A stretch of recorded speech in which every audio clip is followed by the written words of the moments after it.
on a expliqué On vient que… directement à la maison. Ah, super. Alors, on a expliqué que le fainéant, euh, il a ce qu'on appelle une science, un cerveau qui marche en mode fainéant. C'est-à-dire que lorsque je réfléchis en mode envie d'avancer, ou si je réfléchis en mode j'ai envie de dormir, je ne vais pas avoir l'esprit qui va marcher de la même manière. Donc, Alav, dans la deuxième ligne, Alav marche le mot Amelech, Alav Shalom, c'est sur les fainéants que le roi Salomon a dit. Alors, le roi Salomon est vraiment très très dur vis-à-vis des fainéants. C'est vis-à-vis de ceux qui sont ignorants, stupides et fiers de l'être. Ils ne supportent pas ce genre de choses parce qu'ils considèrent que dans la vie, pratiquement tout le monde pourrait avancer. Et donc, il compare l'intelligence d'un fainéant au chant d'un fainéant. C'est-à-dire que si tu passes à côté du chant de quelqu'un qui est touché par ce virus, eh bien, tu vas te rendre compte que lorsqu'il est laissé à l'abandon, petit à petit, les ronces vont commencer à le ronger, les mauvaises herbes vont commencer à sortir un peu de partout et tout va se détruire. Alors, il est évident que ça se fait progressivement, mais malgré tout, lorsqu'on arrive au résultat, le résultat il est catastrophique. Mais le gros souci, c'est qu'on n'a pas vu venir. Maintenant, la tête d'un fainéant, l'esprit d'un fainéant, c'est pareil que ce champ-là. Donc il fait Dima, c'est la troisième petite chapitre. Dima, donc il a comparé Chokhmat Hatzel, l'intelligence du fainéant, les Sadeh Ish Hatzel, au champ du fainéant. Kikemo Sadeh Ish Hatzel, de même que dans le champ d'un homme fainéant. L'Odaïlo chez Eno Megadel Tevoa, non seulement il n'y a aucune récolte qui pousse, mais Péné chez nous en fait auto karaoui parce qu'il ne va pas le travailler correctement. Et là, Megadel Avdvarim Gruim, il fait également pousser des choses négatives, qui donnent Harolim Kamshunim, Shem Azikim Netvoa, comme les charbons et les ronces, qui vont abîmer la récolte. Ici, il nous donne deux idées qui, à elles seules, sont vraiment des coups de poing. Deux idées très très costauds. La première, c'est que le fainéant, c'est quelqu'un qui travaille et qui ne récolte rien. Pourquoi il ne récolte rien?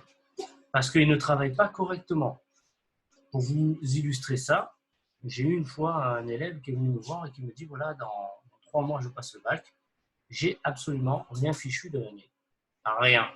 Donc, il avoue, il vient, il te dit, il n'a absolument rien fait et il voulait savoir, est-ce que ça vaut quand même le coup de travailler ou pas? Donc, moi, je lui ai dit, tu sais, ça veut dire, bon, il était à l'école. C'est pas qu'il n'a vraiment rien foutu. Je lui ai dit, tu sais, c'est pire que si tu avais vraiment rien fait. Parce que quelqu'un qui a vraiment rien fait, il se prend une année sabbatique et au moins, il a le plaisir de s'être baladé, le plaisir d'avoir rien fait pendant 1 an. Mais toi, tu as à peu près travaillé, tu ne vas rien récolter. Donc, souffrir pour souffrir, c'est soit tu perds 3 mois et tu gagnes 1 an, soit tu vas gagner 3 mois à t'amuser, mais tu vas perdre 1 an. En fait, c'est ça tout le problème du fainéant. Et moi, je me suis rendu compte de ça quand j'ai commencé à mettre tous mes cours sur l'informatique. Alors, les présentations que je vous fais ici, je vous les fais au jour le jour assez rapidement. Mais sinon, dans les cours que je consigne, j'essaie de le faire les plus parfaits possibles. Pas par souci de perfection, mais à cause du problème de l'imperfection. J'explique. C'est-à-dire qu'au début, je tapais le cours très rapidement, je l'enregistrais, peu importe sous quel nom. Il s'enregistrait sous mon ordinateur avec sans titre numéro 9072. Après, pour aller le chercher, c'est impossible. Pour l'imprimer, c'est impossible parce que les fautes d'orthographe ne sont pas… Donc en fait, si tu fais quelque chose, il faut le faire bien. Si tu ne le fais pas bien, tu vas perdre du temps. Et ça ne va rien te donner. À la limite, rien faire, c'est presque mieux quelque part que mal faire. Alors, si on fait mal parce qu'on n'a pas réussi à faire correctement, ça c'est un cas tout à fait différent. Mais si je fais mal parce que je suis fainéant, alors là, évident que ça va pas amener grand-chose. Mis à part ça, de même que dans le champ d'un fainéant, des bêtises se mettent à pousser, également, dans la tête d'un fainéant, il va avoir des idioties qui poussent.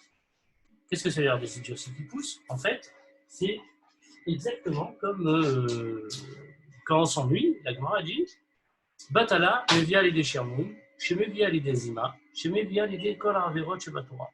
S'ennuyer, ça amène alors ça amène, Shirmoun, c'est l'ennui profond, c'est souffrir de l'ennui, et ça amène à faire énormément de bêtises. Donc, même s'il se dérange, il essaye de faire en sorte que son champ il fasse grandir la récolte, Yafsid Akol, Mechamat Atsuto, il va tout perdre à cause de sa fainéantise. Pourquoi? Geder Avanav Nehersa, il a cassé sa barrière, et il est fainéant, il n'arrange pas. Alors, là, tous ceux qui sont un petit peu manuels et qui s'occupent un peu de leur maison vont se reconnaître. C'est-à-dire que lorsqu'on rentre dans une maison et qu'on fait des travaux, d'accord, Gabriel, c'est pas du tout visé, lorsqu'on rentre dans une maison et qu'on fait des travaux, on fait attention à tous les petits détails et on essaie de faire en sorte à ce que le produit soit vraiment fini. Cependant, à un moment donné, on n'en peut plus, quoi. Et lorsqu'on arrête les travaux, on considère que ça y est, c'est fini. On ne va pas rester en mode je me balade avec les outils H24. Donc, si maintenant je vais voir la peinture qui s'effrite un peu d'un côté, je vais dire c'est pas grave. De l'autre côté, c'est pas grave. De l'autre côté, c'est pas grave. Il est possible qu'en 5 ou 6 ans, ta maison elle devienne un tas de ruines, mais tu t'en es toujours pas rendu compte. En fait, parce que chaque fois, pour toi, tu vas juger le petit détail qui est tombé en morceaux et tu vas pas voir. Et c'est ça le problème du fainéant, c'est qu'il ne voit jamais le tableau, il voit toujours les petits détails. Donc, le fainéant, c'est vraiment, pour vous dire, hein, vous allez voir qu'il va être très très dur. Donc, il est pire que celui qui ne fait rien, parce que le fainéant, il travaille, mais il travaille mal. Il se fatigue, mais il n'obtient rien du tout.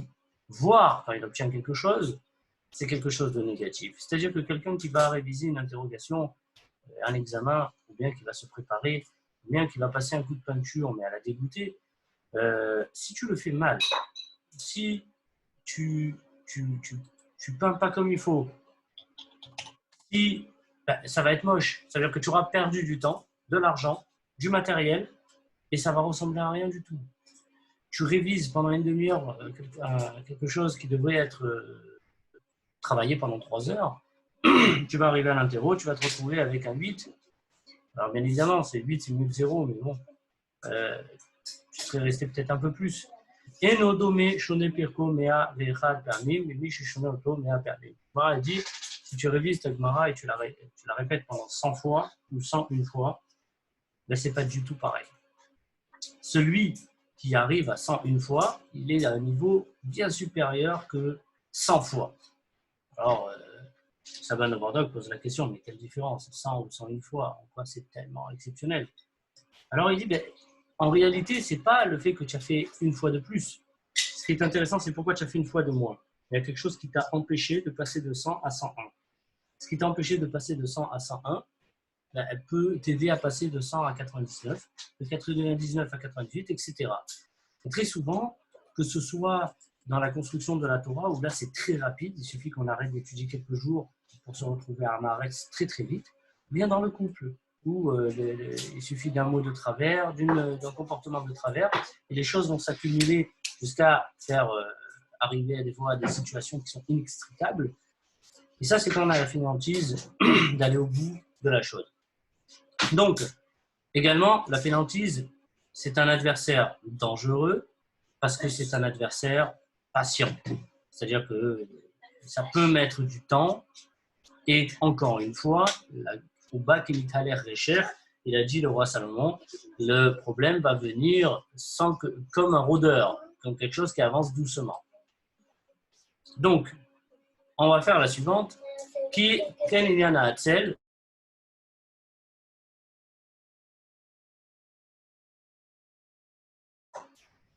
Ken Iliana Hatzel, des Torah ou Bamitzvot. Ainsi, le fainéant dans la Torah et dans les mitzvot. Kehatzelim ohavim benucha. Quand on est un fainéant, on aime tout le temps se reposer. Alors, se reposer, c'est bien quand on a travaillé, pour aller travailler, mais tout le temps, c'est pas bien. À cause de ça, les mitzvot sont très durs pour les fainéants. Limud Torah, kvedim alim. Limud Torah, l'étude de la Torah également. Vaïvrechu, Mais Bate Midrashot, ils se sauvent du Beth Midrash, El Makom Menuchatam, vers l'endroit où ils peuvent se reposer. En admettant qu'on ait réussi à les amener à la synagogue, ben ils vont dormir. Fénéal Shenemar, comme il a dit, Hatzla Tapil Tardema. La fainéantise amène la somnolence. Alors c'est très intéressant de savoir que c'est dans ce sens et pas dans l'autre. C'est-à-dire que c'est pas parce que je suis fatigué que je suis fainéant, c'est parce que je suis fainéant que je suis toujours fatigué. L'état fainéant, c'est-à-dire c'est un état très très grave d'après le sabbat de Kelem, parce que quelqu'un qui est fainéant, c'est quelqu'un qui a arrêté de croire qu'il est capable d'avancer et de changer quelque chose dans sa vie. Il n'y a qu'à voir que dans la vie, lorsqu'il nous arrive des choses intéressantes. Ouais, Gabriel, tu veux dire quelque chose? Vas-y. Ouais, juste pour rester sur l'étude, tu disais que donc quelqu'un qui, enfin, surtout quelqu'un qui va être tout le temps étudié, mais qui va pas forcément appliquer. Est-ce que c'est considéré comme un fainéant ou autre chose? Alors, encore une fois, tout dépend de l'intention. C'est-à-dire que quelqu'un qui va faire qu'étudier parce que c'est tout ce qu'il arrive à faire, n'arrive pas à se contrôler, alors ce gars-là, l'étude, c'est déjà énorme. L'étude, c'est plus grand que l'application du mitzvot. Maintenant, étudier avec l'intention de ne pas appliquer, là, effectivement, cette étude n'est pas intéressante. Mais malgré tout, c'est mieux que rien. L'étude sert toujours, même quand elle est négative. La seule étude qui sert absolument à rien et qui va faire du mal, c'est une étude qui permet de faire du mal aux autres, de les rabaisser, d'être orgueilleux pour montrer aux autres à quel point ils ont tort. Étudier pour faire du mal aux autres, c'est la seule étude qui sert absolument à rien. Maintenant, étudier parce que c'est tout ce que je peux faire, c'est déjà pas mal. Étudier, mais sans avoir l'intention d'appliquer, c'est autre chose. À partir du moment où j'essaye et j'y arrive pas, bien évidemment, quand on essaye pour de vrai, on y arrive. Mais si mon intention est de laisser l'étude quelque part me pénétrer, j'espère qu'à un moment donné, je vais le faire. J'attendrai, j'adorerai que cette étude me touche. Je serai le plus heureux du monde si j'arrivais à le faire facilement. Si je dépassais, ça c'est quelque chose. Mais si maintenant j'étudie sans avoir l'intention d'appliquer, mais parce que c'est sûr que je ne veux pas appliquer, là, certains midrashim sont assez durs là-dessus. Voilà. Maintenant, continuons. Dernier point. Donc, la fainéantise amène le sommeil. Je me repose un peu, je croise un peu les bras, je somnole un peu. C'est toujours un peu. C'est comme les 5 minutes, encore 5 minutes le matin. C'est les fameuses 5 minutes le matin parce qu'on est dans notre lit. Alors on se dit encore 5 minutes. Vous êtes là pour en témoigner, ça n'a jamais duré 5 minutes. Jamais, au grand jamais. Donc, c'est toujours un peu. Et le roi Salomon, il dit, et petit à petit, malheureusement, les problèmes ne se résolvent pas.